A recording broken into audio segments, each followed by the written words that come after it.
A viewer asked me a question that I wasn't expecting, and I thought I would turn it into a video to talk about it. I was sent an email by Ross, and he asked me, how do I deal with the male instinct to have purpose, to be a man of consequence, to achieve and to be impactful? You know, I've read this email from Ross a couple of times now, and it sat with me, and I thought I would talk about it. I'm in my late 40s, I'm 48 years old, and over this last year I've dealt with what's felt like 4 major losses in very quick succession. And I think that actually forms part of what I would consider as a response back to Ross and that question about having purpose, right? Because vast majority of my viewers here are men, and you're in roughly the same age bracket as me, which is your 40s and 50s, and so you're probably watching these videos thinking about life and what comes at the end of a career, etc. So let me cover last year. At the start of last year I went through redundancy, and I've talked about it openly on this channel. Now let me say this, what I've never really dived into before as to why I found that quite difficult is that when I was a child, when I was growing up, my mother and father split up, and from a very young age I was then raised by my dad. My mum wasn't really in the picture. She's still alive, she's around, she has a relationship with my sister, not so much with my brother, and not at all with me. And I've lived with that my whole life. I've lived with the question marks around rejection and the difficult period of my parents splitting up. So last year when redundancy came around, I found that really difficult to deal with, because it was coming out the back of my father passing away, that massive influence in my life, the man who kind of shaped my my attitude towards work, my work ethic, and also his ability to make you want to do things.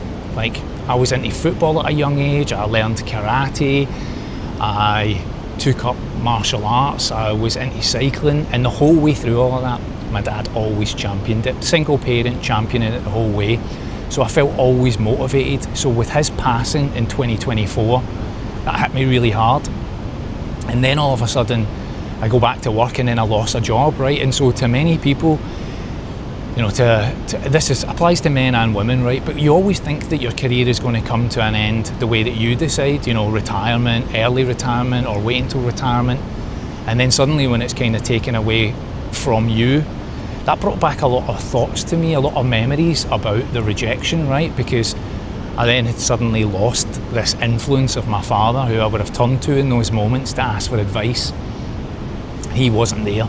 So I was having to navigate that myself. Obviously, Yvonne, my wife, is there to support, right? But sometimes you're looking for that parental figure to just give you that outlook of life, you know, someone further down the road than you. And he wasn't there. So then when the job came around, I found that immensely difficult. I felt like it was pulled away from me, and as I've talked in other videos, it was done in a very particular way that left me also shocked at the handling of it. So it took me months, right? So Ross's question about male instinct for purpose and to achieve and to be impactful. So career, 31 years I've worked in sales. I left school at 15, and I joined my first job. And at the age of late 15, I got my national insurance card in, and I started work for Halfords, and I never went out of a job from that moment on until last year. And so that's why it felt like a big identity to me, my career as a salesperson. Now I also just want to very quickly touch on, I have been through this process of like shedding a skin. Now it feels like 3 times. The first time in my late teens, early 20s, I was in a band with 2 very good mates. Yvonne was in the band as well, and we were just starting to get, you know, onto the road of doing gigs and things, and it seemed to just slip away, and it was quite impactful, and I'm sure it would be for the other guys as well. We're all still friends. We get together, Mark and John, We occasionally get together and we reminisce on all of this. We're still friends through that experience, but it was a music thing. We were in a band and then it just started to ebb away from us. That felt like phase one. And then I managed to turn that into more of a music career for myself. I was a DJ and I was a producer, and I had an amazing partnership with a man called Yanis, who's still friends with me now and hopefully might see this and send me a message. Yanis and I were musicians together, and we had released albums, and then eventually it just ran its course. Yanis is a bit older than me, and I think his enjoyment of music was ebbing away, and now I've also felt that. But I carried on solo for a period of time, and I was touring and still making music, but eventually over the last couple of years that felt like it was moving away from me. So I've been known as this other person under a musical name for quite some time, and many people know me for that, and when I shed it away it felt like a loss of identity. But then I always had my career, because I never gave up my job, so I had that career to focus on, and I put everything into that. So when that was gone last year, now that's 3 of those stories, right? So I've dealt with my lifelong challenges of my mother's abandonment, and then, you know, this kind of my career ending, my father passing away. Those are 3 big moments for me, and I said at the beginning there was 4. And also at the beginning of last year, tail end of 2024 into 2025, a long-time friend of mine decided to step away from our friendship. And I haven't talked about this before, and it all culminated at the exact same time. So job, dad, all of the feelings that I had about all of that, and a very long friendship of around 13 years, almost maybe 15 years, was gone. Somebody I'd gone on holiday with and spent a lot of time with had stepped out of my life. And again, I was feeling big issues of abandonment. Like, that's just core within me. Like, this is gone. I don't know what to do with this. I don't know what to do with these feelings. That was all really hard. And then I started this channel, right? So back to Ross's point, how do you deal with the male instinct to have purpose, right? To be a man of consequence and to achieve. Well, I started this channel in January of last year to give myself motivation. I was struggling to get out of my bed. The job was gone, and what was I getting up for? Yvonne was still working, and she was getting up every day, going down into the office and working, and I was lying in my bed.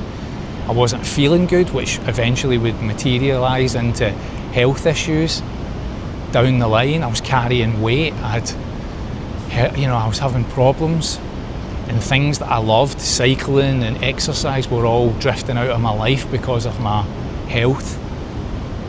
And then I knew, I had a feeling that I had to do something. I had to take control for myself, and that was to start this channel, to have an outlet to talk. And I walked on that canal path on video number 1 and just shared those feelings, and it resonated with so many people, and the channel's grown, and it's given me purpose. And it's a roller coaster, this channel. It goes in waves of spurts of excitement and engagement and dopamine hits, and then all of a sudden it falls off and goes into a growth phase or a lull phase, or whatever you call it. Views can spike from 500 views on a video to 250,000, and you wrestle with all of the feelings and thoughts and everything that goes with that. But I'll tell you what it gives me. It gives me something to regularly focus on. Get up every day and I think about content, and out the back of that I've now built this into a small mini business for myself. Patreon is where I talk a little bit deeper about some of these topics and engage with like-minded people that are thinking about exiting the UK and all of that. So I've built Patreon this year, 80 plus posts and videos and content, and I've just surpassed over 60 members, which just I think is amazing. 60 people that want to connect and talk about similarities in their lifestyle. So those 4 big moments, right? So Ross maybe didn't think that this would trigger the thoughts and feelings in me that his message did, but I appreciate emails like this because I really enjoy hearing from people that are going through the same struggles, and it takes a lot for me to sit down and say this to you. I can feel the knot in my stomach and the choke in my throat. Those are the bits you have to power through to just share the message and the story, right? So if you're thinking about you're coming towards the end of your career and all that, Doesn't need to be the end. Again, I look to the inspiration. I'll give you this last bit. I look to the inspiration of my dad in all of this. He was a keen horse rider when he was younger and got me into it when I was a child. He kept it up for many years and worked for a number of businesses. He worked at British Steel, he worked at Schweppes, which became Coca-Cola, and then he became a school janitor. He was a much loved school janitor. Great relationship with the teachers, the headmaster and the kids. I would love going to the school and seeing, interacting. And then when that ended, right, I looked at my dad and I was like, what's going to come next? And he just turned it into another career. Became a photographer, a lifelong ambition to become a photographer. He did point-to-point racing. And he became the photographer of Airdrie Football Club. He did that for years after his retirement, just up until the year before he passed away. His health was starting to kick in. He gave that up, but he just had a keen love for it. Selling photographs to horse riders and owners, and then eventually to Airdrie Football Club. And I just looked at that and I was like, good on you. Good on you. I've kept that same ethos myself by starting this channel. So you've got to find something to keep yourself busy. You've got to, whether that's go to the gym, get healthy, find a routine, that's the purpose. I never come away to live in Malaysia to just sit by a pool and do nothing. I don't want to sit in a bar all day and drink my life away. I'm motivated, I'm creative, and I'm putting that to work. Thanks, Ross.